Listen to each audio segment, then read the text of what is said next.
আমাদের সম্মানিত প্রিন্সিপাল এবং শাহ আলী গোগদালি রহমতুল্লাহ আলাইহ এর মসজিদের খতিব তাকে তার আলোচনা পেশ করার জন্য বিনীত অনুরোধ করছি।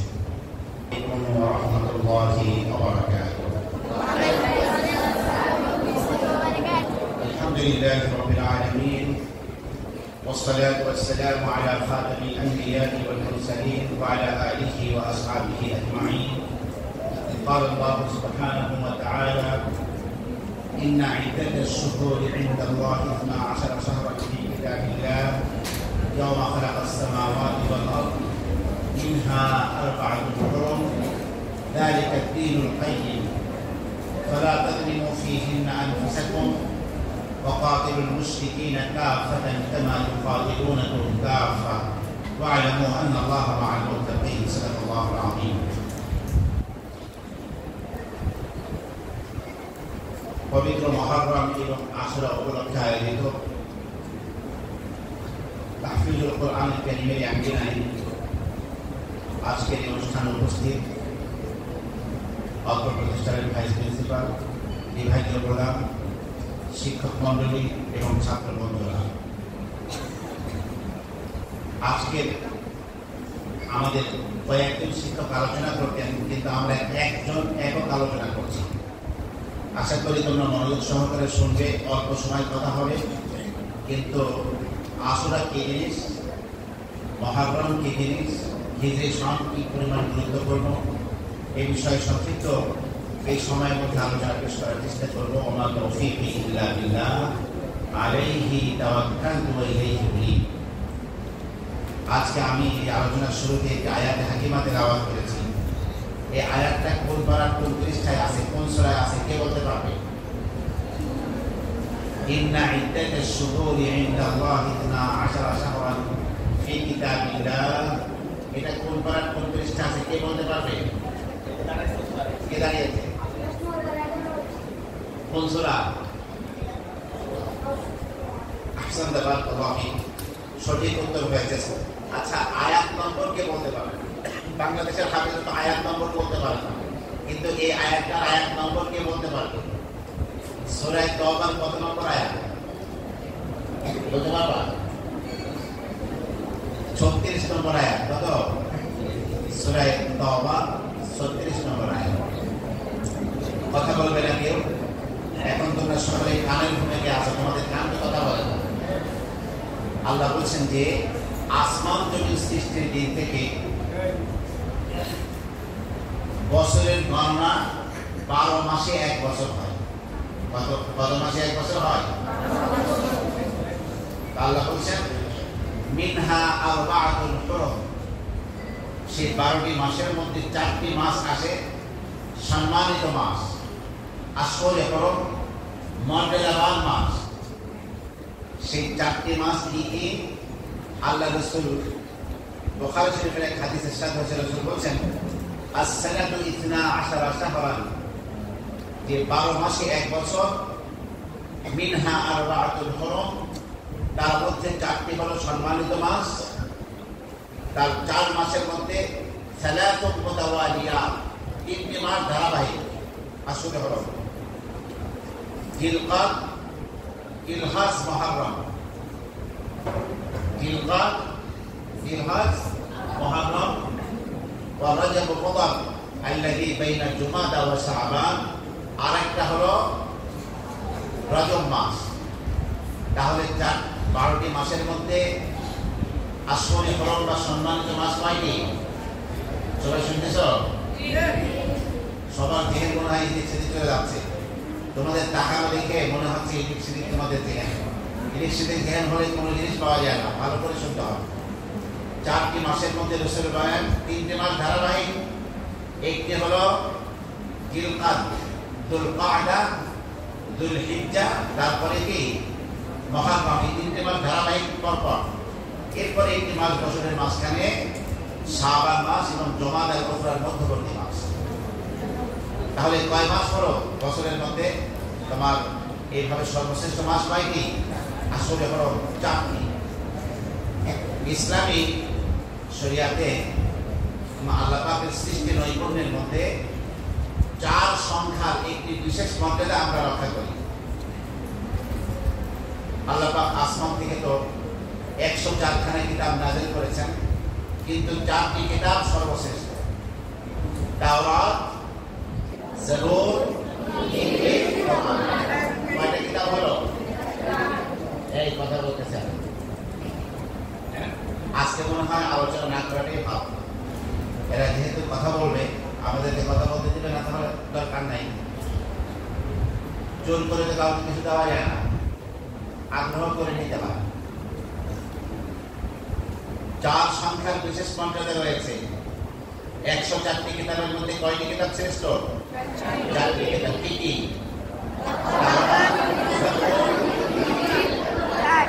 আল্লাহ পাক নবী রাসূল পাঠিয়েছেন 1,24,000। কত? 1,24,000। তার মধ্যে 4 জন নবী সর্বশ্রেষ্ঠ। কয়জন নবী? 4 জন নবী। ইব্রাহিম, মূসা, ঈসা, আর একজনকে মুহাম্মদ রাসূলুল্লাহ সাল্লাল্লাহু আলাইহি ওয়াসাল্লাম। আল্লাহ পাকের সেনাবাহিনী, ফেরেশতা, এদের সংখ্যা কত কে বলতে পারবে? হাত দেখাইছে লোকটা, দাঁড়াও। ফেরেশতা কত বলো তুমি? আল্লাহ পাকের ফেরেশতার সংখ্যা কত তুমি বলো? হ্যাঁ, কখনোই তো। মাশাআল্লাহ, ভালো কথা বলছো। কোরআন শরীফে আল্লাহ বলেন, ওয়ামা ইয়ালামু জুনুদা রাব্বিকা ইল্লা হু। তোমার রবের সেনাবাহিনীর সংখ্যা একমাত্র তিনিই জানেন। সেই সেনাবাহিনীকে ফেরেশতা। তোমাদের আমাদের প্রত্যেকের সাথে কিরামান কাতিবিন দুজন ফেরেশতা আছে না? আবার প্রত্যেকের জন্য আলাদা আলাদা মালাকুল মাউত আছে। কত ফেরেশতা! তো এই ফেরেশতা, অগণিত ফেরেশতার মাঝে 4 জন ফেরেশতা শ্রেষ্ঠ। 4 জন ফেরেশতা কে কে? জিবরাইল, মিকাইল, ইসরাফিল। আজরাইল শব্দটা আবার বিশুদ্ধ হাদিসের বর্ণনায় আজরাইল নামটি নেই। কুরআনে কারীমে মালাকুল মাউত বলা হয়েছে, ফালিয়াতাওয়াফাকুম মালাকুল মাউত আল্লাযী উকিলা বিহি। আবার সবাই কথা বলছে। তোমাদের চুপ করাতে করাতে যদি আমার আলোচনায় বেঁচতে যায়, তাহলে তো সময় কুলাবে না। 4 জন ফেরেশতার নামে অনেকের ছেলেপেলেদের নাম রাখে। জিবরিল অনেকের নাম আছে। মিশরের প্রখ্যাত একজন কারীর নাম আছে কারী জিবরিল। মিকাইল আছে, ইসরাফিল আছে, কিন্তু আজরাইল নাম কারো আছে? এই পৃথিবীতে কেউ কিন্তু তার পোলার নাম আজরাইল রাখে নাই। আজরাইল রাখলে যারা ধরবে পাশার দিয়ে হেরে মেরে আসবে। আজরাইল কারো পোলার নাম। 4 জন ফেরেশতা কি সর্বশ্রেষ্ঠ। এইভাবে আল্লাহ পাক প্রথম 4টি বস্তুকে সৃষ্টি করেছেন। আল্লাহ পাকের যে আরশ আযীম আছে, আরশ, কুরসি। আল্লাহ পাক সমাসীন হয়েছেন। ওয়াসিআ কুরসিয়্যুহু আস-সামাওয়াতি ওয়াল আরদি। কুরসি লৌহ, যার মধ্যে গোটা সৃষ্টির ভাগ্যলিপি লেখা আছে। আর একটা হলো কলম, নুন ওয়াল কালামি ওয়া মা ইয়াসতুরুন। কলম, এই কলমকে সৃষ্টি করার পরে আল্লাহ বলেন লেখো। উক্তুব ইয়া কালাম, কলম তুমি লেখো। কলম ভাগ্যলিপি লিখতেছে। যখন ঈসা নবীর উম্মতের ভাগ্যলিপি লেখা শেষ, উম্মতে মুহাম্মাদের ভাগ্যলিপি লেখা শুরু করবে, আল্লাহ পাক বললেন ইয়া কালাম, কলম তুমি থামো। কাজ করতে করতে আল্লাহ পাকের কথায় যখন কলম কি থামো বলছে, কলম ডরের জন্য তার মুখ ফেটে গেছে। এই জন্য পৃথিবীর সমস্ত কলমের মুখ ফাটা থাকে। কথা কয়, সমস্ত কলমের নিপ বা মুখ কি থাকে? ফাটা থাকে। সেখান থেকে কালি বের হয়, আমরা লিখি। এই উম্মতের ভাগ্যলিপি লেখার ক্ষেত্রে তুমি লিখবা কি? উম্মাতুল মুযনিবাতুন ওয়া রাব্বুল গফুর। গুনাহগার উম্মত, কিন্তু তাদের মহা ক্ষমাশীল এক রব রয়েছে। এভাবে তাহলে সৃষ্টির প্রথমে 4টি জিনিস, আরশ, কুরসি, লৌহ, কলম। এভাবে অনেক ইমাম দুনিয়ায় আসছেন, কিন্তু 4 জন ইমাম তাদের অনুসরণ করা হয় গোটা বিশ্বে এবং সর্বশ্রেষ্ঠ। আবু হানিফা, ইমাম শাফিঈ, মালিক, আহমদ ইবনে হাম্বল। যার কারণে 4টি মাযহাব পৃথিবীতে শ্রেষ্ঠ। হানাফি, মালিকি, শাফিঈ, হাম্বলি, 4টি মাযহাব। আচ্ছা, তোমরা কি বলতে পারো কেউ কথা হয় না, বলছে যে টিউবওয়েল ছেড়ে উজু করো ওই কলগুলোতে আরবিতে কি বলা হয়? হানাফিয়া। কি বলা হয়? দেখছো, শুধু মানুষ হানাফি না, পৃথিবীর কলগুলো হানাফি। এখন বলবো হানাফি কেন নাম হয়েছে, ভালো করে শোনো। অনেকে পানি অন্যকে ঢেলে দেয়, কোনো মুরাব্বিকে, মাথা পিতাকে, ওস্তাদকে, একজনে ঢেলে দেয় আরেকজনে উজু করে। হানাফি মাযহাবে এটা মাকরুহ, এটা নিষিদ্ধ, অপছন্দনীয়। তুমি উজু করবা, তোমার বদনায় পানি থাকবে সেখান থেকে ঢেলে দেবে, অথবা তুমি আরেকজন তোমাকে দাঁড়িয়ে থাকবে পানি ঢেলে দিয়ে উজু করবা, এটা মাকরুহ। এই কলগুলো তোমাকে আমাকে হানাফি মাযহাবের অনুসারী হতে সহযোগিতা করে, এই জন্য এই কলগুলোর নামই হয়েছে হানাফি। শুধু মানুষই হানাফি না, কলগুলো হানাফি, এই জন্য এর নাম কি? হানাফিয়া। এই কথাটি আমাদের উস্তাদ সাহেবকে আমাদেরকে শিখিয়েছেন, এবং উনি শিখছেন থেকে, উনি শিখছেন সৌদি রেডিও থেকে। উনি এক বড় আলেমের লেকচার শুনেছিলেন, সেই আলেম এটা বলেছিলেন। এই জন্য সব জিনিসের নামের একটা কি আছে, কারণ আছে। এই জন্য আমরা বলি ভাই, তোমরা যে সাভারে থাকো, সাভার এটা এখন আশুলিয়া থানার মধ্যে পড়ছে, কিন্তু আসলে তো সবাই বৃহত্তর সাভার হিসাবে জানি।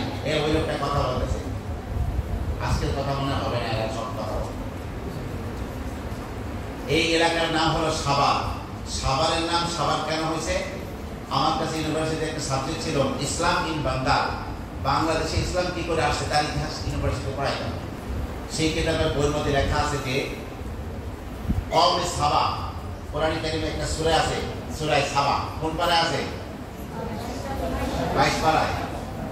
তো আল্লাহ তাআলা এই জাতিকে স্থল বাণিজ্য, জল বাণিজ্য, তদানীন্তন পৃথিবীর সামুদ্রিক এবং তোমার এভাবে স্থল বাণিজ্য একচ্ছত্র দিয়েছিলেন কওমে সাবাকে। সারা দুনিয়া ঘুরতো, কোথায় কোন নিয়ামত আছে।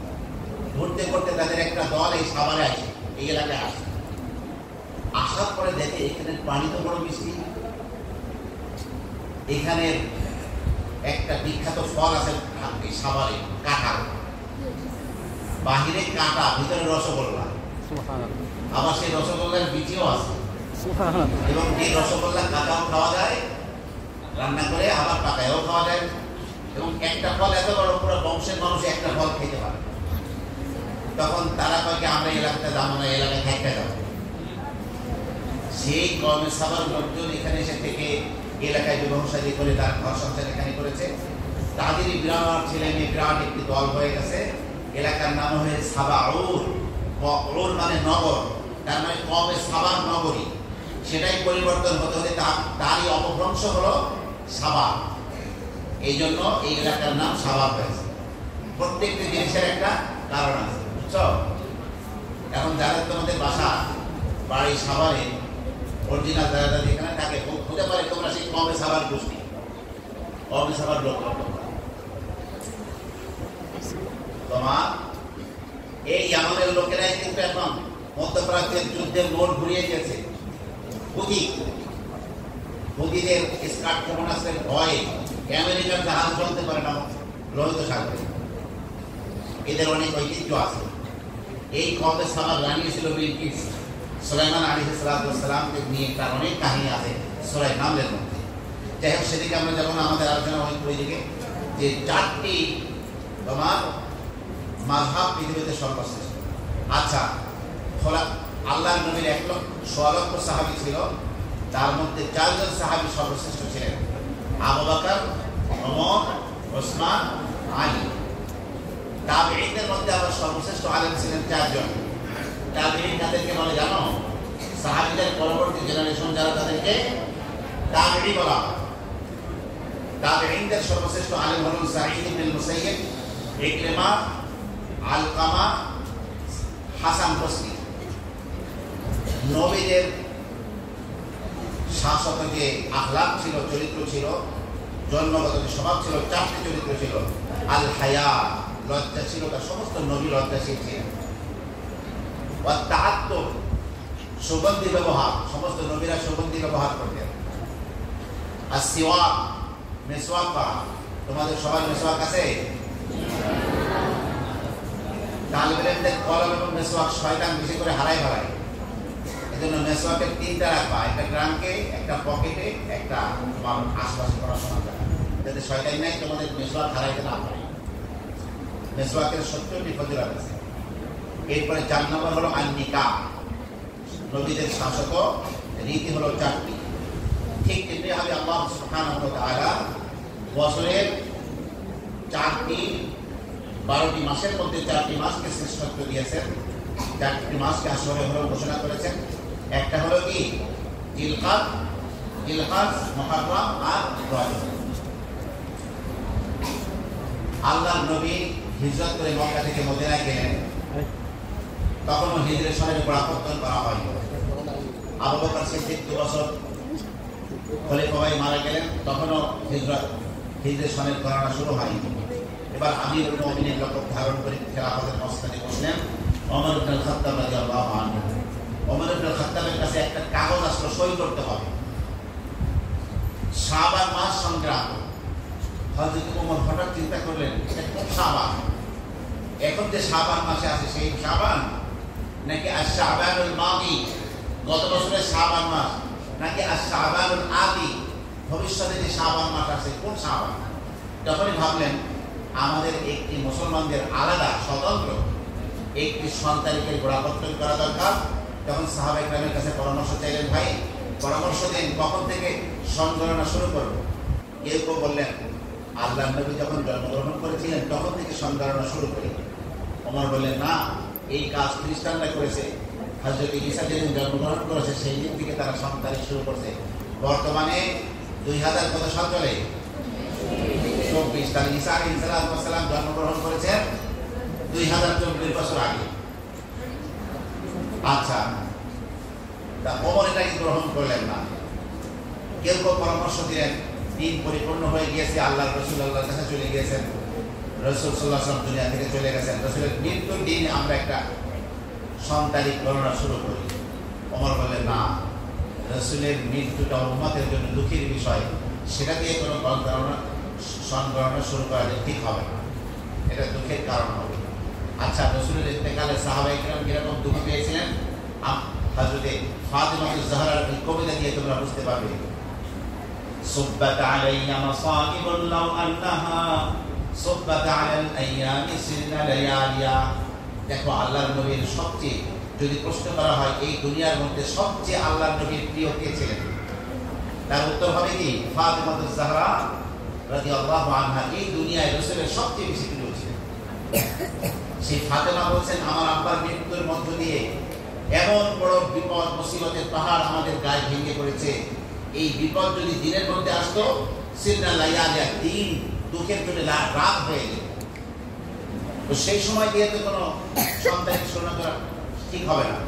তখন হযরত ওসমান ইবনে আফফান, তিনি এখনো খলিফা হননি এবং তারপরে খলিফা হবেন আলী, তারা পরামর্শ দিলেন যে আমিরুল মুমিনিন, আল্লাহর নবী মক্কা থেকে মদিনায় যখন হিজরত করেছেন তখন ইসলাম নতুন শক্তি পেয়েছে এবং সমস্ত জিহাদগুলো মাদানী জিন্দেগিতে শুরু হয়েছে। বদর, উহুদ, খন্দক সহ প্রতিটি কাজ এবং ইসলামের বিজয়ী কাফেলাগুলো মদিনা মুনাওয়ারা থেকে গিয়েছে। তো রাসূলুল্লাহ সাল্লাল্লাহু আলাইহি ওয়াসাল্লাম মদিনাকে ভালোবাসতেন, কাজে সেই হিজরি সন থেকে হিজরত থেকে আমরা একটা সন গণনা শুরু করি। তখন হযরত আবু বকর ওমরের কাছে এই পরামর্শ ভালো মনে হলো, তিনি সেই হিজরি সনকে হিজরি সময় থেকে একটা সন গণনা শুরু করলেন। এখন নতুন সনের পরিবর্তন হলো এবং এখন তার সন চলতেছে 1400 কত, কে বলতে পারবে? 46 কত? 45 গেছে এবং কত এই জিলহজ মাসে 1445 শেষ, এখন কত হয়েছে? 1446 সন শুরু হয়েছে। এই জন্য আরবি সনকে মাসকে গণনা করে রাখা উম্মতের জন্য ফরজে কিফায়া। এই জন্য ইংরেজি সন গণনা করে রাখা এটা জরুরি না, কিন্তু এটাই সবচেয়ে বেশি রাখি। আজকে 5 তারিখ, 14 তারিখ, কিন্তু বলো তো আজকে আরবি 5 তারিখ কে বলতে পারবে? আজকে আরবি 5 তারিখ, মহারমের 5 তারিখ, 7 তারিখ। হ্যাঁ, আজকে 7, আগামীকাল সোমবার 8, তার পরশু দিন হলো মঙ্গলবার 9, আর আশুরা হলো কি বুধবার, 10ই মহররম হলো আগামী বুধবার। এইটা সারা জীবন ফরজে কিফায়া মনে রাখবা, কারণ এই রমজান মাস যে এটা কোনো আরবি মাস না ইংরেজি মাস, কথা হয় না, আরবি মাস। জিলহজ মাস, যে মাসে হজ করে, এটা কোন বছরের মাস? আরবি বছরের মাস। এটাকে ফরজে কিফায়া হিসেবে সকল উম্মাত কি করতে হবে? মনে রাখতে হবে। আচ্ছা, আসো এখন আমাদের প্রথম আলোচনা। আল্লাহ পাক বলেন ফালা তাজলিমু ফীহিন্না আনফুসাকুম, তোমরা এই পবিত্র 4টি মাসের মধ্যে নিজেদের আত্মার প্রতি, নিজেদের প্রতি জুলুম করো। দেখো, কেউ যদি গুনাহ করে আল্লাহ পাকের কোনো ক্ষতি করতে পারে না, তার নিজের ক্ষতি নিজে করে। ওমা যালামনাহুম, আল্লাহ বলেন আমি তাদের প্রতি জুলুম করি নাই, ওয়ালাকিন কানু আনফুসাহুম ইয়াজলিমুন, তারা গুনাহ করে তারা নিজেদের প্রতি জুলুম করেছে। এইজন্য পবিত্র জায়গায় পবিত্র সময় গুনাহ করলে অন্য টাইমের চেয়ে শাস্তি বেশি, অপরাধ বেশি, গুনাহ বেশি। যেমন দেখো, বাইতুল্লাহ শরীফের চতুর্পাশে হারাম এরিয়া আছে। সারা দুনিয়ার নিয়ম হলো গুনাহ করলে শাস্তির হুমকি, আর সেখানের কথা হলো শুধু গুনাহের ইচ্ছা করলেই আল্লাহ শাস্তি দিবেন। আল্লাহ বলছেন ওয়ামান ইউরিদ ফীহি বিইলহাদিন বিযুলমিন নুযিকহু মিন আযাবিন আলীম, যে ব্যক্তি আমার পবিত্র ঘরের চতুর্পাশের এই হারাম এরিয়ায় এসে কোন গুনাহের ইচ্ছা করবে, ইউরিদ আলাদা ইউরিদ, আমি তাকে বেদনাদায়ক শাস্তি আস্বাদন করাবো।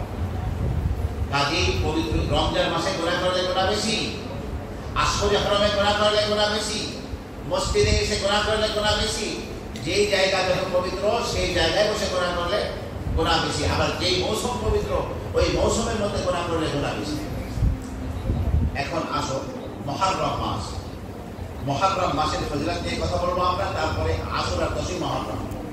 মুহররম মাসের ফজিলত সম্পর্কে রাসূল বলেছেন, মুসলিম শরীফের 1163 নম্বর হাদিস, আফদালুস সিয়ামি বা'দা রমাদান শাহরুল্লাহিল মুহররম, রমজান মাসের পরে সর্বশ্রেষ্ঠ রোজা হলো আল্লাহর মাস মুহররম মাসের রোজা।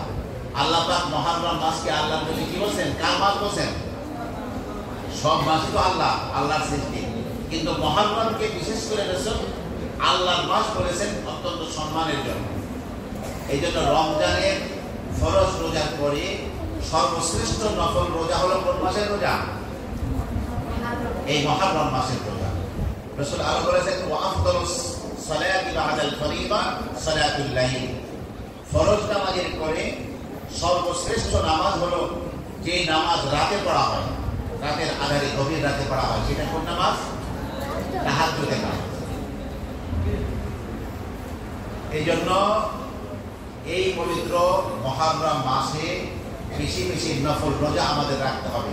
ওলামায়ে ইকরাম বলছেন বছরের মধ্যে 3টি দশক সর্বশ্রেষ্ঠ। কয়টি দশক? রমজান মাসের শেষ 10 দিন, শেষ দশক সর্বশ্রেষ্ঠ, এবং জিলহজ মাসের প্রথম 10 দিন, এখানে আল্লাহ কসম খেয়েছেন ওয়াল ফাজরি ওয়া লায়ালিন আশর, আর মুহররম মাসের প্রথম দশক। এই 3টি দশক, গোটা বছরের দশকের মধ্যে দশক পর্যন্ত 10 দিন, রমজান মাসের শেষ 10 দিন, জিলহজ মাসের প্রথম 10 দিন এবং মুহররম মাসের প্রথম 10 দিন। আসো এখন 10ই মুহররম। 10ই মুহররমকে আশুরা বলা হয়। 10ই মুহররমকে কি বলা হয়? আশুরা। আর 9ই মুহররমকে তাসুআ বলা হয়।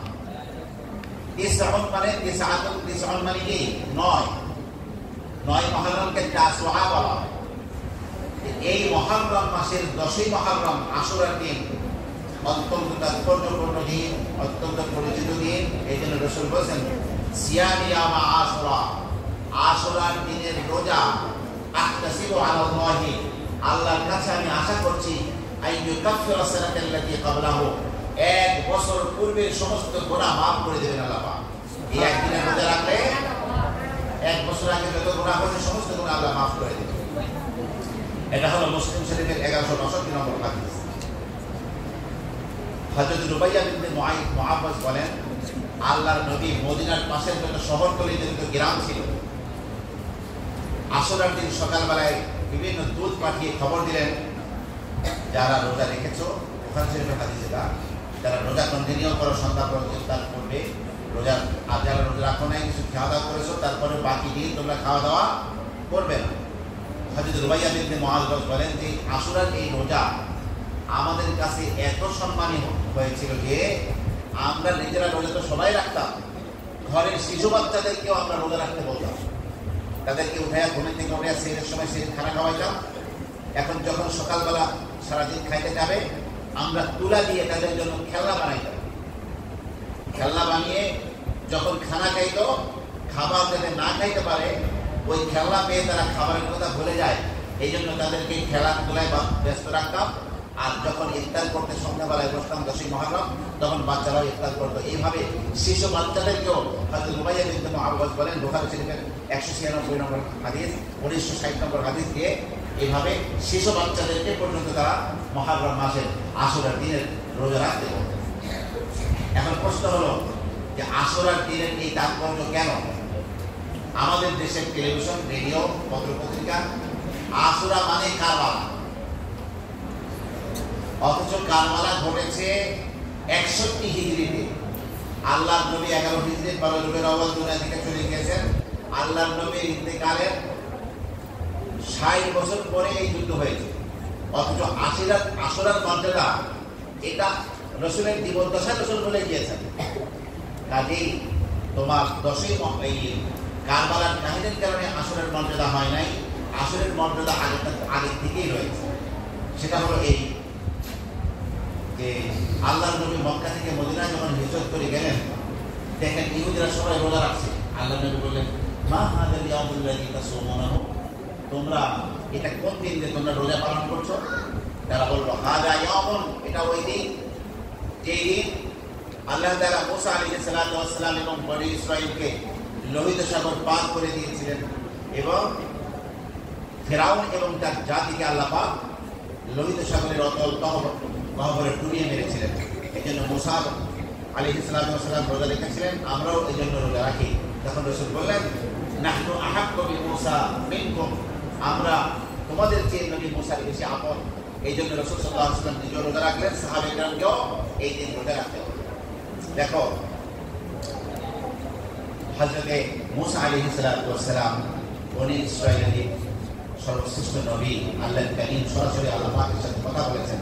কোরআন শরীফে আছে সরাসরি কথা বলেছেন ওয়া কাল্লামাল্লাহু মূসা তাকলিমা। তো তিনি বিরাট একটা সময় পর্যন্ত ফেরাউনকে দাওয়াত দিলেন, কিন্তু ফেরাউন বলতেছে আমার বংশের এক লোক এক ঘুষে মেরে ফেলছো, আবার আমাকে দাওয়াত দিতে আইছো, তুমি নবী হয়েছো প্রমাণ কি? হযরত মূসা লাঠি ছেড়ে দিলেন, লাঠি বিশাল এক অজাগার হয়ে সব দিকে তাকায়। এইবার ওই দরবারে কিছু পাথর ছিল, সেই অজাগার সাপটা পাথরটাকে মুখের মধ্যে নিয়ে আর টক করে চাবায় খেয়ে ফেলে। ফেরাউন চিন্তা করছে আমার মাথাটা যদি ওর মুখের মধ্যে চাবায় এনে দেয় পাথর খেয়ে লাগছে, আমার হচ্ছে একেবারে ভেসা ভেসা বানাই সিংহাসন রেখে পালায় যায়। মুসা যা কাও হেঁটে দিতেছি আগে তো উঠে ধর। মুসা আলাইহিস সালাতু ওয়াস সালাম আল্লাহর পক্ষ থেকে পুরস্কার প্রাপ্ত সেই অজাগার সাপের মুখ ধরলেন, আবার লাঠি দেয়, চোখ বসে কি ঠিক মতো দেখা হোক। এবার মুসা আলাইহিস সালাতু ওয়াস সালাম বলেন আরেকটা মজা দেখো, হাতকে বগলে নিলেন, উজ্জ্বল পূর্ণিমা চাঁদের মতো সাদা হয়ে গেল। সবাই তাকায় দেখে কি দেখতেছি এটা, আবার বগলে নিলেন যেরকম ছিল হাত ছেড়ে ফোটাই। 9টা নিদর্শন দেখানো হয়েছে কিন্তু ইমান মানে নাই। শেষমেশ একটা দিন ধার্য করল, চূড়ান্ত দিন, ঈদের দিন, ইয়াউমুজ জিনা। কোরআন শরীফের সূরা তাহার মধ্যে বিস্তারিত বিবরণ আছে, আমার বাকি আলোচনা শেষ হবে না, জন্য লিখে যাব না। তো সেই দিনে সবাই হাজির হয়েছে। এইবার ৭২,০০০ জাদুকর ফেরাউন জমা করছে এক মুসা নবীর বিরুদ্ধে।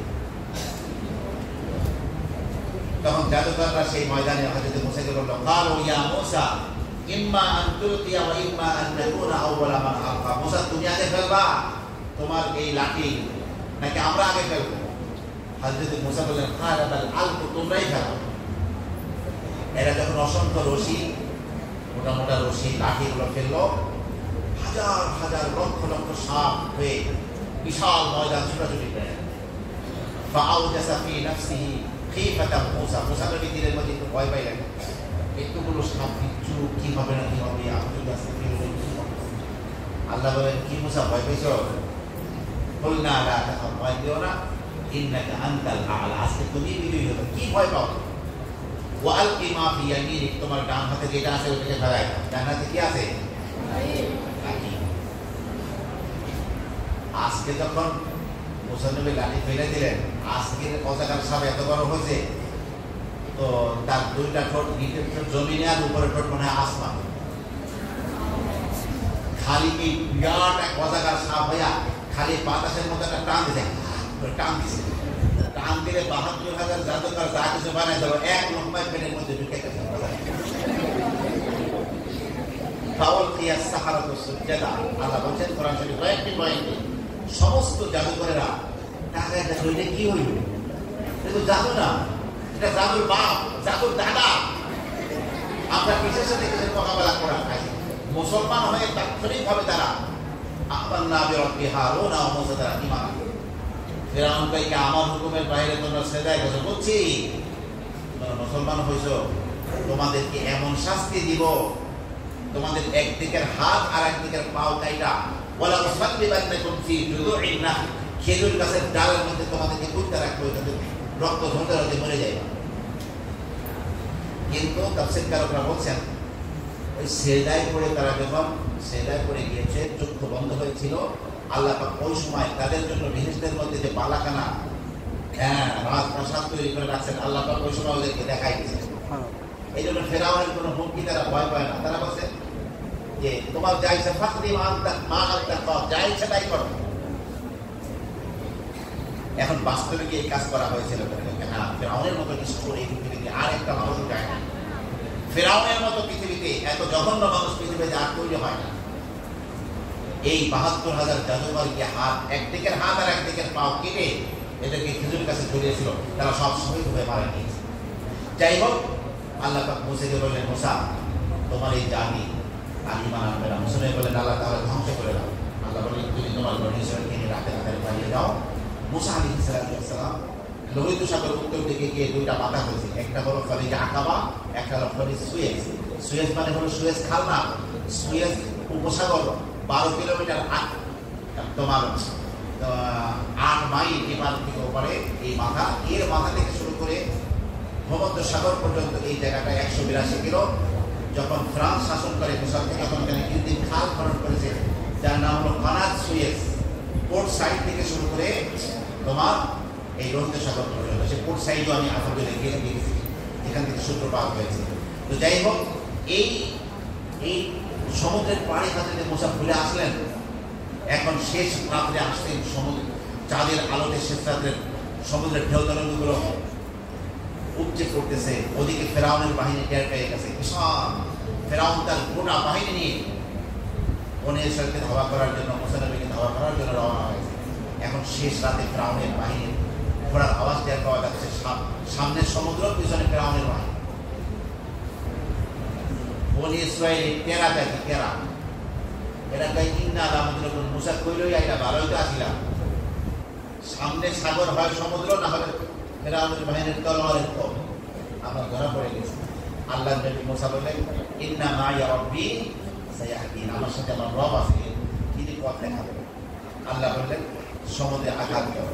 হযরত মুসা লাঠি দিয়ে সমুদ্রে আঘাত করলেন, সাথে সাথে 12টি সুড়ঙ্গ রাস্তা হয়ে গেল। এটা এরকম না পানির উপর দিয়ে পিচঢালের রাস্তা হয়েছে, ব্যাপার কেমন না, সমুদ্রের তলদেশ থেকে রাস্তা হয়ে গেছে।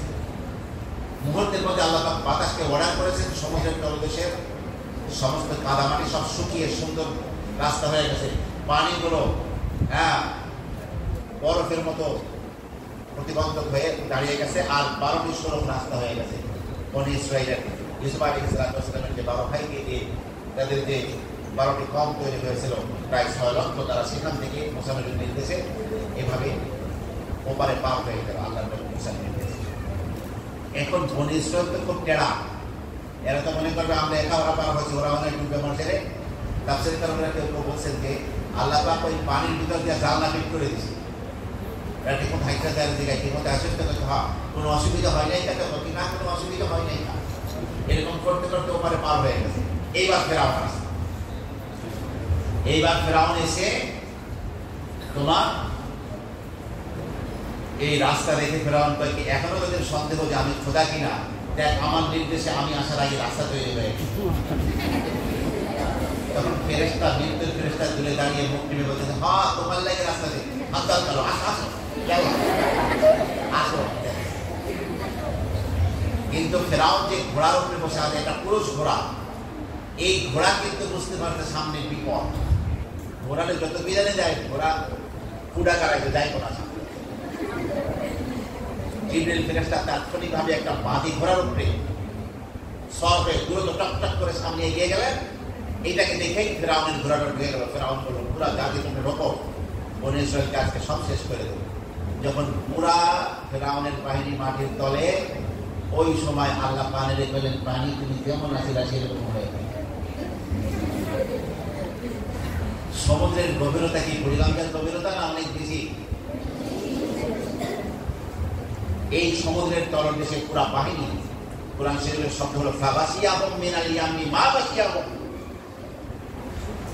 যা তাদেরকে ঘেরাও করে ফেললো, ঢেকে ফেললো কঠিন জিনিস। আল্লাহ পাক সূরা ইউনূসের মধ্যে 11-18 পৃষ্ঠার মধ্যে আল্লাহ বলেছেন, হাত্তা ইযা আদরাকাহুল গারাক, চতুর্দিক থেকে পানি যখন পেয়ে গেছে, এইবার ফেরাউনের নাক মুখ দিয়ে যখন পানি ঢোকা শুরু হয়েছে, এইবার ফেরাউন ঈমান আনে। قال آمنت أنه لا إله إلا الذي آمنت به بنو إسرائيل وأنا من المسلمين। বনী ইসরাইল যে রবের প্রতি ঈমান এনেছে, আমি ঈমান আনলাম, আমি একজন মুসলমান হয়ে গেলাম। কিন্তু না, পরকালের চিত্র দেখার পর ঈমান কি গায়েব হইতে হবে? না দেখা ঈমান, আল্লাহকে না দেখে বিশ্বাস করতে হবে। তুমি তো পরকালের চিত্র দেখছো, এখন তোমার ঈমানকে দিতে হবে না। আল্লাহ বলেন, আর ওয়াকাদ আসাইতা ক্বাবলু ওয়া কুনতা মিনাল মুফসিদিন, এখন তোমার ঈমান আনার সময় হয়েছে। দীর্ঘকে হায়াত দিয়েছিলাম, ফিতনা ফাসাদ করেছো, গ্রহণ করা হয়নি। এক হাদিসের সাথে হয়েছে, জিবরিল ফেরেশতা এসে রাসূলকে বলছেন, ইয়া রাসূলুল্লাহ, ফিরআউন যেমনি কান্নাকাটি করে আল্লাহর কাছে তওবা করতেছিল, ঈমান আনতেছিল, আল্লাহ যে দয়ার সাগর, আমার সন্দেহ হয়েছে আল্লাহ পাক ফিরআউনের ঈমানকে আবার কবুল করে কিনা। এই জন্য আর যাতে আল্লাহকে ডাকবার না পারে, আমি সমুদ্রের তলদেশ থেকে কাদা আই না ফিরআউনের মুখের মধ্যে ঢুকাই দিচ্ছি, আর যাতে আল্লাহকে ডাকতে দাও। আর আল্লাহ বলেন, ওয়া আগরাকনা আলা ফিরআউনা ওয়া আনতুম তানজুরুন, আমি ফিরআউনের বাহিনীকে ডুবিয়ে মেরেছি, ওয়া আনতুম তানজুরুন, আর তোমরা সচক্ষে সেই চিত্র, সেই দৃশ্য তোমরা তাকিয়ে দেখছো। বনী ইসরাইল যেখানে সিনাই উপত্যকা যে পারে, ওই পারে দাঁড়িয়ে তারা দেখছে কিভাবে ফিরআউনের বাহিনী, গোটা বাহিনী এই লোহিত সাগরের অতল গহ্বরে ডুবে মারা গেল, ওইজনের মতো চোখ দিচ্ছে। সেই দৃশ্য তারা দেখে। অনেকে প্রায় নীল নদী ডুবে পড়ছে ফেরাউন, পড়াশোনা করে না, গবেষণা করে না। শোনো, উম্মতের সামনে কোনো কথা বলতে যাওয়ার আগে তোমাকে পড়াশোনা করতে হবে। আমাদের যাদেরকে দেখেছি, আমাদের উস্তাদের মধ্যে একজন ছিলেন মাওলানা ফজলুল হক আমিন, লালবাগের সাবেক প্রিন্সিপাল। উনি মাঝে মাঝে এসার করে কেতাব নিয়ে মাদ্রাসার ওনার যে রুমে বসতেন, কখন হঠাৎ করে কানা শুনতেছেন ফজরের রাত, মানে এই রাতটাকে চলে গেছে, টের পায় না। শেখ বদরুদ্দিনের কাছে, মোহাম্মদ জালাল মিশরি ওস্তাদের কাছে করেছি, উনি একবার খাওয়া দাওয়া করে এসিটা খাইরা মোতালা করতে করতেন, ফজরের নামাজ পড়ে তারপরে পড়াশোনা করতে হবে। তোমরা এখন আর পড়াশোনা করে না, বলো এখন সব ছেলেপেলের মন নষ্ট হয়ে গেছে। কি হয়েছে? করোনায় আয়া সবাই ধ্বংস করে দিয়ে গেছে। কোনো পড়াশোনা ছাড়া মনে করছে এলেন কোনো ট্যাবলেটের নাম, রাত্রে খায় ঘুমাইবো, সকালবেলা দেখতে একটু আলো হয়ে গেছে। এলেন যে কোনো ট্যাবলেট না, পড়াশোনা করতে হবে তো। এলেন বড় পক্ষী, তুমি তাহলে সব দিলে তোমাকে একটুখানি দেবো, আর তুমি তাহলে একটুখানি দিবা, তোমার কিছুই দেবো না। তুই ওই গাছের বাইরে এলেন বাইরে ওইখানে আমার দিলাম। যাই হোক, এই ঐতিহাসিক কাহিনী ঘটেছিল কোন দিন? আশুরার দিন, 10ই মুহররম। এই জন্য মুসা নবী নিজে রোজা রেখেছিলেন, বনী ইসরাইল রোজা রেখেছিল। রাসূলুল্লাহ সাল্লাল্লাহু আলাইহি ওয়াসাল্লাম বললেন যে তোমরাও রোজা রাখো। তবে রাসূল যখন রোজা রাখলেন, কেউ কেউ এসে বলল, ইয়া রাসূলুল্লাহ, ঠিক এই দিন তো ইহুদিরাও রোজা রাখে, খ্রিস্টানরাও রোজা রাখে, আমরাও মুসলমানরা রোজা রাখলাম, তো সমান সমান হয়ে গেল। রাসূল বললেন আগামী বছর যদি বেঁচে থাকি তাহলে অবশ্যই কি করব, আমি 9 মুহররম রোজা রাখবো। 2টা রোজা, ওরা রাখে 1টা রোজা, আমরা রাখবো 2টা রোজা। কিন্তু ইবনে আব্বাস বলেন, বুখারী শরীফের হাদিস, পরবর্তী বছরের আর মুহররম রাসূল পাননি। রাসূল সাল্লাল্লাহু আলাইহি ওয়াসাল্লাম এই মুহররমের পরে সফরের পরে রবিউল আউয়ালে রাসূল সাল্লাল্লাহু আলাইহি ওয়াসাল্লাম বলেন রবিউল আউয়াল সকাল 11:15 থেকে 11:15টার মধ্যে রাসূল দুনিয়া থেকে চলে গেলেন, আর তার জীবনে আসে নাই। তবে মসনদে বাজারের এক বর্ণনায় আছে রাসূল বলেছেন সুমু ইয়াওমা আশুরা, হে আমার উম্মত, আশুরার দিনের রোজা তোমরা রাখো, ওয়া খালিফু ফীহি ইয়াহুদ, এই ব্যাপারে তোমরা ইহুদিদের বিরুদ্ধে আচরণ করো। সেটা কিভাবে হবে? ফাসুমু ক্বাবলাহু ইয়াওমান আও বা'দাহু ইয়াওমান, তোমরা হয় আগের দিনের একটা রোজা রাখবে অথবা পরের দিনের রোজা রাখবে। আগের দিনের রোজা মানে 9 এবং 10 অথবা 10 এবং 11। এই জন্য আগামী বুধবার যে 10ই মুহররম ইনশাআল্লাহ বিইজনিল্লাহ আমরা চেষ্টা করব 9 এবং 10 রাখতে। 9 এর বিশেষ মর্যাদা আছে। আরেকটি কারণ হলো তোমরা জানো যাদের বিভিন্নতার কারণে সৌদি আরবে একদিন আগে কি করে, একদিন আগে হয়। তার মানে হলো মঙ্গলবার হবে সৌদি আরবের আশুরা। তুমি আমি যদি কি করি মঙ্গল এবং বুধবার রোজা রাখি 9 তারিখ এবং 10 তারিখ, তাহলে বাংলাদেশের আশুরাও পেয়ে গেলাম, তারপরে আরব জাহানের আরব আশুরাও কি পেয়ে গেলাম। এই জন্য যারা আমরা রোজা রাখবো কি করবো ইনশাআল্লাহ আগামী মঙ্গলবার এবং বুধবার কয়টা রোজা রাখবো? 2টা রোজা রাখার জন্য চেষ্টা করবো। আসো এখন কথা হলো খুব স্বল্প সময় মধ্যে, ঠিক এই দিনেই পৃথিবীর ইতিহাসের অত্যন্ত বেদনাকর এক কাহিনী ঘটে গিয়েছিল। রাসূলুল্লাহ সাল্লাল্লাহু আলাইহি ওয়াসাল্লাম প্রাণের পবিত্র সবচেয়ে প্রিয়তম কন্যা ফাতেমাতুজ জাহরার সন্তান হযরত হুসাইন রাদিয়াল্লাহু আনহু এবং আহলে বাইত, নবীর পরিবার বলতে যারা বোঝায় সবাই মুসলমান নামধারী কিছু পাপিষ্টের হাতে অত্যন্ত নির্মমভাবে শাহাদাত বরণ করলেন এই 10ই মুহররম আশুরার দিনে ইরাকের কারবালা প্রান্তরে। এই কারবালা প্রান্তরে শহীদ করে দিয়ে ওরা এই 72 জন আহলে বাইতকে শহীদ করে প্রত্যেকের শরীর থেকে কল্লাটিকে আলাদা করে ফেলেছে এবং তীরের মাথায় কল্লাগুলো গেঁথে ওরা কুফায় নিয়ে গেছে। আর এই যে ক্ষতবিক্ষত লাশ, এজিদের জালিম বাহিনীরা তাদের সেই ঘোড়াগুলোকে এই লাশগুলোর উপর দিয়ে চালিয়ে দিয়েছে, যার কারণে একবারে হাড্ডির উপর থেকে গোশত আলাদা হয়ে এই কারবালার ময়দানে ছড়িয়ে ছিটিয়ে পড়েছিল। পরবর্তী দিন পার্শ্ববর্তী গ্রাম আহলে কাজেরিয়া, কাজেরিয়া একটা গ্রামের নাম, সেই গ্রামের লোকজন এসে এই 72টা আলাদা আলাদা খবর দিয়েছে হুসাইন রাদিয়াল্লাহু আনহুর কল্লা ছাড়া এই দেহ মোবারককে দেখে সেখানে তোমার দাফন করেছিল, সেখানেই হযরত হুসাইন রাদিয়াল্লাহু আনহুর মাজার রয়েছে। মুসলিম উম্মাহ কিয়ামত পর্যন্ত এই কাহিনী শুনবে আর তাদের দিলের মধ্যে রক্তক্ষরণ হবে যে নবীর উম্মত হিসেবে দাবি করে কি করে নির্মমভাবে রাসূলের পরিবারকে কিভাবে হত্যা করলো তারা। কিন্তু আমাদের জন্য আল্লাহর নবীর দেখিয়ে দেওয়া পথের বাহিরে আমরা নিজের থেকে কোনো কিছু তোমার নতুন করে কিছু উদ্ভাবন করতে পারবো না। ইসলামের শরিয়ার জন্য লক্ষ্য করি মানুষের মধ্যে মোট 3টে শ্রেণী। কয়টা শ্রেণী জানো? 3টে শ্রেণী। এক দল হলো আল গালি, যে কোনো ব্যাপারে বাড়াবাড়ি করে। আর এক দল হলো আল জাফি, ছাড়াছাড়ি, কোনো গুরুত্ব নাই। আর এক দল হলো ভারসাম্যপূর্ণ অবস্থা। যেমন দেখো খরচ খরচার ব্যাপারে আল্লাহ পাক তোমাকে পয়সা দিয়েছেন, টাকা পয়সা দিয়েছেন। আল্লাহ বলেন তোমার হাতকে গর্দানের কাছে বেঁধে রেখো না, তার মানে এক পয়সা খরচ করবে না, এইভাবে হাত বেঁধে রাখলো।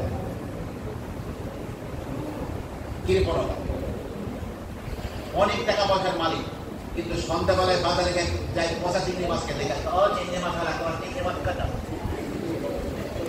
তার মানে কৃপণ, খায় না। এই কৃপণ আবার 3 প্রকার। এক আছে যে কেউ নিজে খায় কেউ যায়, আর কিছু আছে নিজেও খায় না কেউ যায় না। আর একটা আছে বাক্ষী টোস, মানে বড় বড় পিঁপড়া আছে না, একটা পিঁপড়া আছে চিনি খায়, চিনি খাইলে তার পিছনের দিকে চিনিটা গিয়ে জমা হয়, তখন ও ওই পিঁপড়াটা নিয়ে আমার চিনির পিঁপড়া নিয়ে গেল, তখন সেই তাকে ধৈরা তার পিছনটা শোষা দিয়ে আসে চিনিটা রাখতে দেয়। এর নাম হলো মাক্কি টোস্ট। এইরকম কৃপণ দুনিয়ায় আছে। এইটা যারা কৃপণ এটা বাড়াবাড়ি করবে। আচ্ছা, আর একটা দল হলো ছাড়াছাড়ি, নামাজের গুরুত্ব নাই, খরচের ব্যাপারে তারা কি করে? আল্লাহ বলেন বলে একদম শুধু হাত তুলবার টাকা পয়সা পকেটে যা আছে সব খেয়ে যাবে পরের দিন। ওই টাকা পয়সা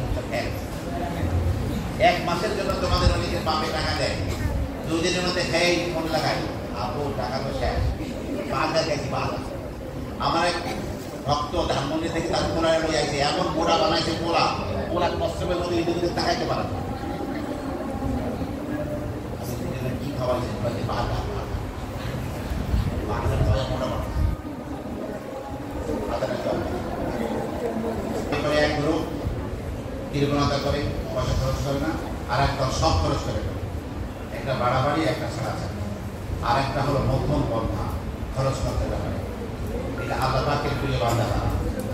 তখন আল্লাহ রাব্বুল আলামিন এই ধরনের যারা তাদের ব্যাপারে আল্লাহ বলেন ওয়াল্লাযীনা ইযা আনফাকু, আল্লাহর প্রিয় বান্দা ওয়া ইবাদুর রহমান, তাদের মধ্যে কিছু বান্দা আছে কেমন, তারা যখন খরচ করে লাম ইউসরিফু ওয়া লাম ইয়াহতাল, কৃপণতাও করে না আবার সবই খরচ করে ফেলে। ওয়া কানা বাইনা যালিকা কাওয়ামা, তাদের অবস্থান হয় এই দুইয়ের মধ্যে। এখন আমরা হলাম মধ্যবর্তী উম্মাত। আল্লাহ পাক কি বলেন? ওয়া কাযালিকা জাআলনাকুম উম্মাতাও ওয়াসাতা। কারবালার কাহিনীতে মোট 3টি দল হয়ে গেছে পৃথিবীতে। ভালো করে শোনো, এটা হলো সার্বিক জাত। এই কথা বলবে না কেউ। শিয়া যারা কারবালার কাহিনীতে তারা বাড়াবাড়ি করছে। কি বাড়াবাড়ি? এই দিনে সম্পর্কে তারা মিথ্যা মিথ্যা হাদিস এই কথা বলেছিল। আমি কথা বলতে যখন নিষেধ করছি তখন কথা বলি।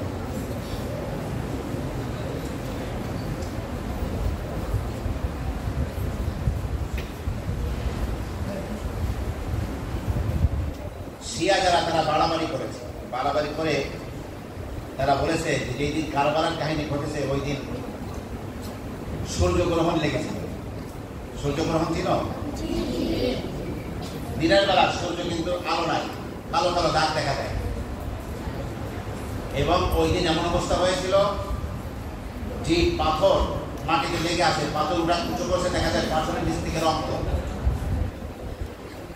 এবং তারা বলে ওই দিন বিকালবেলা আকাশের দিকে তাকালে দেখা গেছে পুরো আকাশ লাল হয়ে গেছে, কারবালার ওই রক্ত মনে হয় আকাশের লালিমায় হারিয়ে গেছে। এবং তারা বলে যে ওই দিন পাথরের এক তারকার সাথে তারকার সংঘর্ষ লেগেছে। আর এর পূর্বে পৃথিবীর আকাশ কখনো লাল হয় নাই। ওই কারবালার কাহিনীর পরেই পৃথিবীর আকাশ বিকালবেলা কি হয়? লাল। আসলে কিন্তু কথা এরকম না। সূর্য যখন অস্ত চলে যায় তখন তার আলোচ্ছটা কি করে? মেঘমালার উপরে পড়ে, তাই লাল দেখা যায়। কিন্তু আসলে এটা কোনো রক্তিম আভা নয়। কিন্তু এই সমস্ত কথা বানিয়েছে। শুধু তাই নয়, তারা বলেছে যে ব্যক্তি এই আসরের হককে লক্ষ্য করে হোসাইন রাদিয়াল্লাহু আনহুর মাজারকে জিয়ারত করতে পারবে, সে যেন আল্লাহ পাকের আরশে আজিমকে জিয়ারত করে। হাদিস বানাইছে এইভাবে ভুয়া। শুধু তাই নয়, বলছে যে ব্যক্তি কান্নাকাটি সহকারে 10ই মুহররম আসরের দিন হোসাইন রাদিয়াল্লাহু আনহুর মাজারে যাবে, জিয়ারত করবে, সে 2000 হজ, 2000 উমরা, 2000 যুদ্ধ এর সওয়াব পায়। আবার এমন হজ যে হজ রাসূলের সাথে করলে যে হজ, যে উমরা রাসূলের সাথে করেছে, যে জিহাদ রাসূলের সাথে করেছে, এই জিহাদ, এই হজ, এই উমরা, এই সওয়াব হোসাইন রাদিয়াল্লাহু আনহুর মাজারে গিয়ে কান্নাকাটি করবে, সেই সওয়াব পাওয়া যাবে। ওরা এরকম বানায়। আর এই দিনটাকে ওরা শোকের দিন হিসেবে বানিয়েছে। শোকের দিন হিসেবে বানিয়ে এই কথা বলতে হতো আঙ্গুলের মাথায় প্লেট ভেঙে আঙ্গুলের মাথায় লাগায়, তারা লাগিয়ে নিজের বুক নিজে চিরে ফেলা, শিকলের মাথায় ছুরি লাগিয়ে পিঠের মধ্যে এরকম শিকল বাঁধে, আর তাজিয়া মিছিল, শোক মিছিল বাইর করে, আর নিজের বুক চিরে বুক থাপড়া দিয়ে রক্ত বের করে, আর বলে হায় হাসান, হায়। ইসলামের সাথে কোনো সম্পর্ক নাই, এটা সম্পূর্ণ নিষিদ্ধ, বাড়াবাড়ি করেছে শিয়া জাত। আর এক দল ঠিক এর উল্টা, সিরিয়ার নওয়াসিব গ্রুপ। নওয়াসিব গ্রুপটা হলো ঠিক উল্টা। তারা বলে এই দিন আনন্দের দিন, আমাদের ক্ষমতাকে সুসংহত করে পেরেছে এই দিন, এই দিন আনন্দের দিন। এই জন্য তারা বলে যে ব্যক্তি 10ই মুহররম গোসল করবে সারা বছর কোনো রোগ বিধি হইব না, তারা হাদিস বানাইছে।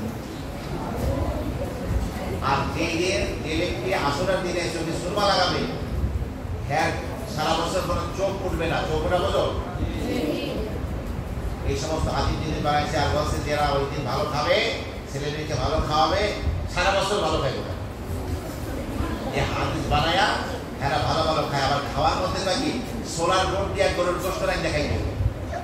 কি বলতে গো? সোলার বোর্ড গরুর গোশত দিয়ে রাখ দেখাই দেবে। ওরাও বাড়াবাড়ি করছে, এরাও সেই বেদাতকে প্রতিহত করার জন্য এই ব্যবস্থা তারা নিয়েছে। কিন্তু ইসলামের সিস্টেম হলো একেবারে ভারসাম্যপূর্ণ তাওয়াসসুল। না, এই দিন আল্লাহর নবী আমাদেরকে রোজা রাখতে বলেছিলেন, আমরা শুধু রোজাই রাখি। তারপরে যদি হুসাইন রাদিয়াল্লাহু আনহু স্মরণ হয় যে তিনি কিভাবে আহলে বাইত সহ ইমামভাবে শাহাদাত বরণ করলেন, তাহলে আমরা সেই শোকের কাহিনী আল্লাযীনা ইযা আসাবাতহুম মুসিবা, বিপদ আসলে বিপদের কথা শুনলে কি করতে হয়? ইন্না লিল্লাহি ওয়া ইন্না ইলাইহি রাজিউন করতে হয়। আমরা আহলে বাইতের জন্য কোরআন কারীম তেলাওয়াত করে তাদের রুহের উপরে বক্সে দিব। কিন্তু আমরা কি করব না? শিয়াদের মতো মাদামা এগুলা করব না, আর নওয়াসেবদের মতো আনন্দ উল্লাসের দিন হিসেবে আমরা গ্রহণ করব না। এই ভারসাম্যপূর্ণ অবস্থান, এটাই হলো মুসলমানদের হওয়া উচিত। এই দিন করে বাড়াবাড়ি করা যাবে। এই জন্য শিয়াদের তাজিয়া মিছিল হস্তি দালান থেকে ঢাকায় বের হয় এবং বিভিন্ন রাস্তা প্রদক্ষিণ করে ঘুরে এবং তাদের কবুতর মুরগির বাচ্চা ছেড়ে দেয়। যে দিনে ধরবে হে এদের মালিক, এই খাবে বাড়িতে। এই ধরনের অনেক কিছু তারা করে এবং একটু পর পর যাওয়ার পরে তারা এই ধরনের বুক চাপে হায় হাসান হায় হোসেন এরকম কাজ করে। এটা হলো শিয়াদের কাজ, এটা মুসলমানদের কাজ না। এদিকে যারা নওয়াজের পূরণ করে শিয়া, ওরাও কিন্তু বাড়াবাড়ি করছে। এটাও ইসলামের বক্তব্য নয়। ইসলামের বক্তব্য হলো ভারসাম্যপূর্ণ অবস্থান। আমরা সেইভাবেই উদযাপন করার চেষ্টা করি। মুসনাদে আহমদের হাদিসে আছে, যেভাবে মুসা আলাইহিস সালাম বনী ইসরাঈলকে নিয়ে পার হয়েছিলেন, ঠিক তেমনিভাবে হযরতে নূহ আলাইহিস সালাম 6 মাস যাবৎ তার কিস্তিতে আরোহণ করেছিলেন। গোটা বিশ্ব একেবারে পৃথিবীর সবচেয়ে বড় পর্বতশৃঙ্গ, সেটাও পানির নিচে ছিল, বন্যা। বাইতুল্লাহকে সর্বশেষ যে সোজা ছিল, বাইতুল্লাহ চক্কর 7 বার দিয়ে আস্তে আস্তে আল্লাহ পাক জমিনকে বললেন, ওয়াকিলা ইয়া আরদু ইবলাঈ মাআকি ওয়া ইয়া সামাউ ওয়াকিঈ, আকাশ তুমি ক্ষান্ত হও আর বৃষ্টি দিও না, জমিন তোমার পানিকে চুষে নাও। আর দ্রুতই জমিন তার পানি, বন্যার পানিকে চুষে শুরু করলো। আস্তে আস্তে নবী নূহের কিস্তি আসতে পারলো। ওয়াস্তাওয়াত আলাল জুদি, মুসনাদে আহমদের হাদিস হলো, আস্তে আস্তে জুদি পাহাড়ে এসে সেই নৌকা ঠেকেছিল। এই জুদি পাহাড়ে যেদিন ঠেকেছিল সেই দিনটাও ছিল কি মুসনাদে আহমদের হাদিস অনুযায়ী এটাও ছিল সেই আশুরার দিন, ঐতিহাসিক দিন। এই জন্য হযরত নূহ আলাইহিস সালাম কিন্তু আল্লাহ পাকের শুকরিয়া আদায় করে এই দিন তিনি রোজা রেখেছিলেন, তার সন্তানরা রোজা রেখেছিল। তো সেই ঐতিহাসিক দিন আমাদের সামনে রয়েছে আশুরার দিন। এই দিন আমরা সকলেই রোজা রাখার চেষ্টা করবো। যারা একটু বড় বাচ্চা আছে সবাই রোজা রাখবা, পারলে তুমি রোজা রাখার চেষ্টা করবা। তবে কেউ যদি শুধুমাত্র 10ই মুহররম আশুরার দিন শুধু রোজা রাখে আর একটা নাও রাখে, এটা মাকরুহ ছাড়াই জায়েজ হবে, কোনো অসুবিধা নাই। যাদের মধ্যে একটা সামর্থ্য আছে, স্বাস্থ্য ভালো আছে, তারা আমরা সবাই 2 দিন রোজা রাখার চেষ্টা করবো এবং সেই 2 দিনটাও একটু চেষ্টা করবো 9 এবং 10, অর্থাৎ কিবার আগামী মঙ্গলবার এবং বুধবার আমরা রোজা রাখার চেষ্টা করবো। পাশাপাশি এই দোয়া কবুলের কৃষ্ণালী মৌসুমগুলোতে আমি তোমাদের জন্য দোয়া চাবো। বর্তমান ফিলিস্তিনের ভাই বোনদের সংরক্ষিত এলাকায় যেখানে বোম্বিং করা নিষেধ, সেইখানে বোম্বিং করে এই পরিমাণ 2 দিন আগে বোম্বিং করেছে যে ফিলিস্তিনের নারী শিশুদের লাশগুলো এখানে সেখানে ছড়িয়ে ছিটিয়ে আছে। এত নির্মম নির্যাতনমূলক কাজ করছে এই পাপিষ্ঠ ইহুদিরা। আমরা যে সূরা ফাতিহার মধ্যে পড়ি না, গায়রিল মাগদুবি আলাইহিম, মাগদুব আলাইহিম কারা? অভিশপ্ত জাতি কারা? বাবা ও বেগদবে মিনাল্লাহ, আল্লাহর রাগ নিয়ে ফেলেছে, গজব নিয়ে ফেলেছে। এরা কারা? এরা হলো ইহুদি। আর দলিল হলো কি তোমার খ্রিস্টান। এই মাগদুবি আলাইহিমদের হাত থেকে আল্লাহ পাক যেন আসমানে ফেরেশতা নাযিল করে যারা ইহুদিদের বিরুদ্ধে লড়াই করছে, আল্লাহ পাক তাদের প্রত্যেকের পক্ষে আসমানের ফেরেশতা যাতে নাযিল করে, সকলে বলে আমিন। দোয়া কবুলের মৌসুমে তোমরা দোয়া করবে। তোমরা যখন সেরে খাইতে ওর ভিতরে নামাজ পড়ে তোমার ফিলিস্তিনের ভাই বোনদের জন্য দোয়া করবে। গোটা পৃথিবীর মুসলমান একটা শরীরের মতো, শরীরে যদি এক জায়গায় কাটা পড়ে, চোখে পানি, চোখে জিজ্ঞাসা করে এই তোমার কি হয়েছে, তোমার তো কাটা পড়ে নাই, কিন্তু আমার পায়ে কাটা পড়ছে। তো পায়ে কাটা পড়লে চোখে যেমন কাজে রসুল বলেন, সেইভাবে গোটা পৃথিবীর মুসলমান একটা শরীরের মতো কাজে কাজে দোয়া। পৃথিবীর কোন প্রান্তে একজন মুসলমান যদি নির্যাতিত হয়, আর এক মুসলমান তার গর্জে উঠতে হবে। কিভাবে গর্জে উঠতে হবে? কম্পন সৃষ্টি করতে হবে ভূমিকম্পের মতো, ধেয়ে আসতে হবে ঝড়ের মতো, বিস্ফোরিত হতে হবে বারুদের মতো। গোটা মুসলিম উম্মাহ যারা যুবকেরা বর্তমানে তারা অনেকে চিন্তা করছে বাংলাদেশ থেকে কে ফিলিস্তিনের লড়াই করবে। আল্লাহ পাক লড়াই করার মাধ্যমে আফগানিস্তানের মুসলমানদেরকে ক্ষমতা দিয়েছেন। এখন পাগড়িওয়ালারা চালায় আফগানিস্তান, পাগড়িওয়ালারা সারা পৃথিবী চালাবে, সেই দিন আসতেছে ইনশাআল্লাহ। আল্লাহ পাক তাদেরকে হীরা মানিককে খনি দিয়ে দিয়েছেন এবং তারা যে আফিম চাষ করতো, তালেবানদের ক্ষমতা আসার পরে সেখানে এখন আনার চাষ করা হচ্ছে এবং অচিরেই বাংলাদেশের মার্কেটে আর ইসরায়েলি পণ্য খাওয়া লাগবে না, পানির পোড়া আসতেছে ইনশাআল্লাহ এবং শিফা আসতেছে। সেই আনারের দোষ যার মধ্যে এক ফোঁটা কোনো কেমিক্যাল নাই, কিন্তু আফগানিস্তানের ভূখণ্ড হলো কোনো তোমার সমুদ্র বন্দর নাই, আফগানিস্তান পুরাটাই হলো ঘেরা পাহাড়। তাদেরকে কোনো পণ্য পৃথিবীতে পাঠাতে গেলে পাকিস্তানের করাচি আসতে হয় পণ্যটা, করাচি থেকে আবার দুবাই যায়, দুবাই যাওয়ার পরে সারা পৃথিবীতে যায়। আমাদের পানির পোড়াটা আনতে গিয়ে আফগানিস্তানের ভূখণ্ড থেকে ট্রাক ভরে ভরে আসতে হচ্ছে করাচি, করাচি থেকে দুবাই, দুবাই থেকে বাংলাদেশ মার্কেট। আমরা আশা করছি অচিরেই বাংলাদেশের মার্কেটে পাওয়া যাবে। এই ঘোরাঘুরের কারণে দামটা একটু বেড়ে যাবে, কিন্তু একেবারে অরিজিনাল জিনিস, একেবারে আনারের জুস দিয়ে তৈরি, ওটা যখন খাইবা তখন বুঝবা কিছু খাইছো। এখন তো কি খাও কেন পাওয়া।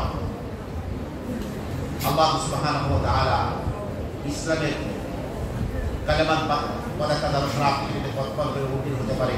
হোসাইন রাদিয়াল্লাহু আনহু এই মাকসাদে নিষ্কলুষ দিন যাতে দুনিয়ায় প্রতিষ্ঠিত হতে পারে, এই জন্য তিনি জান দিয়েছেন। তবে তারপরেও নিজেদের জানের বাহিরের সামনে তিনি মাথা রাখতে পারেননি। এই জন্য হযরত খাজা মঈনুদ্দিন চিশতিকে জিজ্ঞাসা করা হয়েছিল যে আসলে বলেন তো কারবালার কাহিনী কি? তখন তিনি বলছেন সরদার মাদার দস্ত বদস্তে এজিদ নাদা। খাজা মঈনুদ্দিন চিশতি বলেছেন হোসাইন কল্লা দিয়েছেন, কিন্তু নিজের কল্লাকে নিজেদের হাতে দেননি, নিজেদের কাছে আত্মসমর্পণ করেন। আর আল্লামা ইকবাল মরহুম বলেছেন ইসলাম জিন্দা হোতা হয় হাত কারবালা কে বাদ। প্রত্যেক কারবালার পরেই ইসলাম নতুনভাবে জীবিত হয়। সেই হোসাইনের সে আদর্শ ধারণ করেই আমাদেরকে বড় হতে হবে, ইসলামের জন্য নিজের জীবনকে কোরবান করতে হবে এবং মনে রাখতে হবে আল আকিম দ্বীন, দিন কায়েম করা এটা হলো আমাদের মূল রিসালাতের দায়িত্ব। আল্লাহ সুবহানাহু ওয়া তাআলা আমাদেরকে দিন শিখে দিন কায়েমের এই প্রত্যয়ে আমাদেরকে গোটা পৃথিবীতে দিন কায়েমের জন্য ছড়িয়ে পড়ার তৌফিক এবং যোগ্যতা আল্লাহ পাক দান করুন এবং আশুরাকে যেভাবে উদযাপন করলে আল্লাহ পাক খুশি হন, রাসূল যেভাবে আমাদেরকে পথ নির্দেশনা দিয়ে গিয়েছেন সেইভাবে আশুরা উদযাপনের তৌফিক এবং যোগ্যতা আল্লাহ সুবহানাহু ওয়া তাআলা গোটা পৃথিবীর মুসলিম উম্মাহকে দান করুন। সকলেই বলো আমিন। ওয়া আখিরু দাওয়ানা আলহামদুলিল্লাহি রাব্বিল আলামিন। সুবহানাল্লাহি ওয়া বিহামদিহি সুবহানাকাল্লাহুম্মা ওয়া বিহামদিক আশহাদু আন লা ইলাহা ইল্লা আনতা আস্তাগফিরুকা ওয়া আতুবু